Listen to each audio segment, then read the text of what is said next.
Hello everyone, आपल्या चॅनलमध्ये सर्वांचं स्वागत आहे।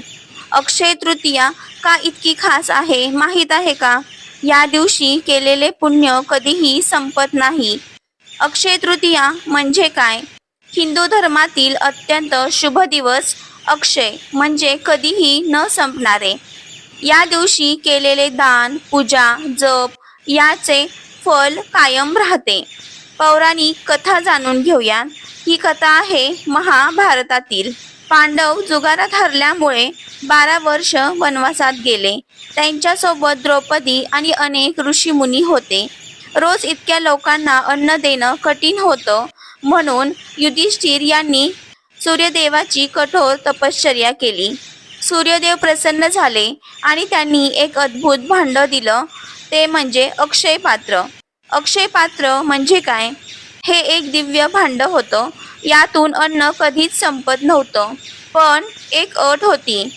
जोपर्यंत द्रौपदीने जेवण केलेलं नसतं तोपर्यंत हे भांडे अन्न देत राहतं। जेव्हा द्रौपदी जेवली की त्या दिवशी अन्न देणं थांबतं। दुर्वासा ऋषी एक दिवस अचानक आपल्या शिष्यांसह पांडवांकडे आले। त्यांनी सांगितलं, आम्ही नदीत स्नान करून येतो, तोपर्यंत जेवण तयार ठेवा। मग त्या दिवशी द्रौपदी आधीच जेवली होती, म्हणजे अक्षय पात्रातून अन्न येणं थांबलं होतं। पांडवांवर मोठे संकट आले। तेव्हा भगवान श्रीकृष्ण तिथे आले। त्यांनी अक्षय पात्रात पाहिलं, त्यात एक छोटासा अन्नाचा कण उरलेला होता। श्रीकृष्णांनी तो खाल्ला आणि चमत्कार झाला। दुर्वासा ऋषी आणि त्यांचे शिष्य नदीतच तृप्त झाले। त्यांना वाटलं त्यांनी भरपूर जेवण केलं आहे। ते न जेवताच निघून गेले। पांडवांवरचे मोठे संकट टळले। या कथेतून आपल्याला काय शिकायला मिळालं तर देवावर विश्वास ठेवल्यास संकट दूर होतात। अन्नदान सर्वात मोठं पुण्य आहे। थोडंसं अन्नही देवांसाठी पुरतं। कथा दुसरी, गंगा अवतरण। या दिवशी गंगा पृथ्वीवर आली, म्हणूनच हा दिवस पवित्र मानला जातो।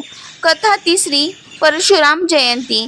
परशुरामांचा या दिवशी जन्मदिवस आहे। या दिवशी काय करावे? सकाळी लवकर उठून स्नान करून पूजा करावी। विष्णू लक्ष्मी पूजन करावे। जप, दान, व्रत करावे। या दिवशी सोने खरेदी का करतात तर सोने समृद्धी आणि लक्ष्मीचे प्रतीक आहे। या दिवशी घेतलेली वस्तू वाढत जाते, म्हणून सोने खरेदी करतात। दानाचे महत्त्व। अन्नदान, पाण्याचे दान, गरिबांना मदत ही करावी। या दिवशी केलेले दान अक्षय पुण्य देते। काय करू नये? वाईट विचार, भांडण टाळा, खोटं बोलू नका, अपशब्द टाळा। यातून आपल्याला काय शिकायला मिळते तर अक्षय तृतीया हा फक्त सण नाही तर चांगल्या कर्माची सुरुवात आहे। या दिवशी केलेली चांगली काम आयुष्यभर फळ देतात। अक्षय तृतीया आपल्याला शिकवते, चांगलं करा, कारण चांगुलपणा कधीच संपत नाही।